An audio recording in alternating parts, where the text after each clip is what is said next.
دو چیزیں ایسی ہیں کہ جن کا انجام بخیر نہیں ہوتا، ظلم اور شر۔ جو شخص کوئی کام کرنے سے پہلے انجام کار کو سوچ لیتا ہے، اس کو اس کے کام کے تمام پہلو اور نشیب و فراز معلوم ہو جاتے ہیں۔ انجام کار کا سوچنا انسان کو عبرت دلاتا ہے، لغزشوں سے بچاتا ہے اور دوسروں کے لیے ہمدرد بننا سکھاتا ہے۔ وہ تعلق جو تمہارے اور اللہ تعالیٰ کے درمیان ہے، اس کو مضبوط رکھ تاکہ انجام بخیر ہو۔ انجام کار کی سوچ بچار کر لیا کر تاکہ ہلاکت سے بچا رہے۔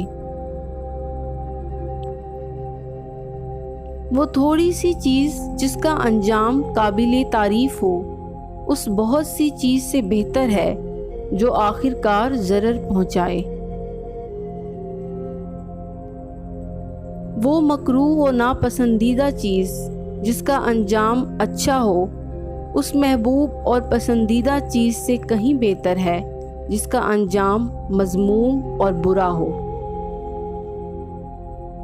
جو شخص انجام کار کو سوچتا ہے وہ آفتوں اور مصائب سے بچا رہتا ہے، اور جو شخص تجربہ کاری میں مضبوط ہوتا ہے وہ ہلاکتوں سے نجات پا لیتا ہے۔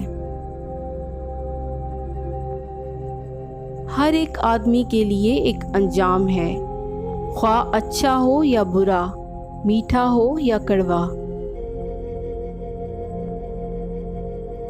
جب تک کسی کام کا انجام معلوم نہ ہو اس میں ہاتھ مت ڈال، اور جس کام کو دوسروں سے برا سمجھتا ہے اسے اپنی ذات سے اچھا خیال نہ کر۔